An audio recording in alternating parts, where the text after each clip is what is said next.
Lower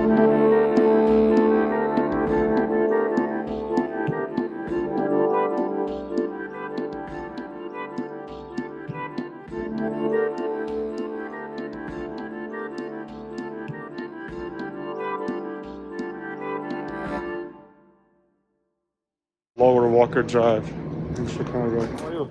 Good, how are you? Good, thank you. Awesome, fantastic. Oh, same pen? Yeah, so what do you think, like, the cause of you, what plans do you have, though? Like, because they have been in very bad situation in their life. I'm definitely a little worried about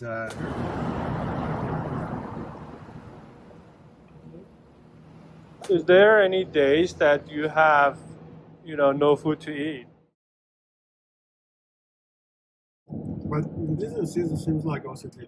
You know who's also OCD? Leonardo DiCaprio. He became OCD after one movie. You know which movie is that? Titanic? No. Aviator. So this movie is about one OCD guy. He's gonna be engineer, but same time he's gonna be OCD. But he's very smart, nice guy. So Leonardo DiCaprio is gonna play his role. So the film took all the shots and everything about a year. So in a 1 year, let's say, he become OCD himself, Leonardo DiCaprio. This is the brain. That's why the actors has like sometimes they have suicide, they have bad life after acting, because if they keep acting bad characters, bad people, like the brain doesn't know what's fake, what's real, what's joke, what's present, what's past, what's future. Everything's the present for the brain. Everything's the serious, everything is true for the brain. It doesn't know you're acting. It doesn't know you're joking. It doesn't know you're doing something, not believing it. He just believes that and then acting. If these things goes to subconscious, it's hard to rewire back. It's hard to go like a conscious level. So when he acted all his role in this movie, he acted like a person OCD, so he became one. And because he constantly, while he's playing this role, doctor recommended to him, doctors just kind of tell him what kind of OCD people is gonna act, what they're gonna start thinking. So he became one. And after the movie, he was like OCD. The doctors also helped to rewire him back to life, but it didn't get 100%. He still have some symptoms. I mean, he got recovered kind of, but he still have some symptoms left. I don't know, maybe not now. OCD symptoms of his things, because he acted very seriously. He did and died.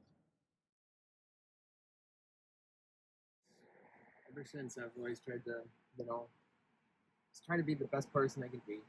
That's the important. Whatever you are, like president or manager or just a regular person. It doesn't matter.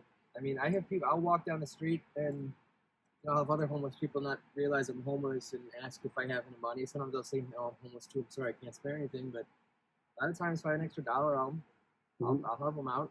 That's nice. Yeah, just because as a homeless community, as a community involved, like you got to be there for each other. Yeah. So I definitely believe. That's the thing. That's why, a lot of people, I think they like, Democrat Bernie Sanders, and because he wants to get, everything maybe normalized, especially for middle class, lower class. Yeah. Because when you get rich, when you get a little higher level, it's just the blood of humanity. Mm-hmm. They start feeling, a little bit different. They stop seeing the lower people. No, yeah, they stop seeing poor people because they don't feel anymore. Yeah. Especially if they're grow in a rich family, they never felt this way, right? I mean, it's part of being human. I think is to suffer a little bit. Yeah, and then you can realize their lifestyle. You can realize about. You can feel it, what they feel. You can feel it. That's why when you go doctor, if the doctor never gets sick, I mean, you come because I went to doctor a lot. I mentioned, and you complain a lot. it seems like they listen. They don't listen. They want to immediately. They want to expect the next patient because they want to even spend like more than 5 minutes, especially in the U.S. Other countries a little bit different. They will give a little more money. But here, because it's a set price, like they get from the insurance company, they will get also partially employee money. They know for sure they will get the money. Oh yeah, yeah. So that's why they don't want to spend more time with you, like 5-10 minutes maximum. Oh, right. Say, okay, take this prescription, come back. And he said it's not. He's just not so strong. So I guess it's as you said, not really. Oh, there a lot of cars here. Yeah, and probably not really. I don't believe even he has OCD. You know, some people they because someone told him, because someone told he has symptoms. But everyone has some kind of symptoms. You know, everyone has like some kind of crazy things. But when you research or when the doctor says, "Oh, I have this and this," then the doctors will say, you know, "Oh, you may have OCD," and he started believing he has OCD. Maybe he never had it. If he starts thinking he has OCD, he's gonna have OCD. That's why I didn't see. I don't know what's the really symptoms of OCD. I didn't see any craziness from him, but I'm sure it's possible to recover. It's possible to go back. Yeah, these things I learned from his lesson. I didn't know before. I heard it, but I didn't know like deep knowledge. But it's kind of learning too. But this kind of memory is called knowledge, facts, information that you learn. And we call that semantics. And that's stored in your thinking neocortex, your thinking brain, the philosopher, the theologian, the analytical mind. You with me? So you read the book on how to build a doghouse. You read a book on how to be wealthy. You read a book on how to lead. You read a book on how to be a more patient parent. And all that information is stored in your philosophical, analytical, theoretical, intellectual neocortex. You with me? So then, the second type of declarative memory is through experience, through the events in your life. They're called episodic memories. And that's stored in your thinking and feeling brain, your neocortex, and your limbic brain. Now, this is the autobiographical self. If I've learned these things and I experience these things, I can declare them. Would you agree? So I know I'm a man. I know I wear a size 9.5 shoe. I know I like garlic mashed potatoes. I know my chemistry teacher had bushy eyebrows. I know I have 3 kids. I know I have 20 horses. I know a few things about neuroscience. I know a few things about the body. I know a few things about health because I either learned them or experienced them, and that's the autobiographical me. You with me?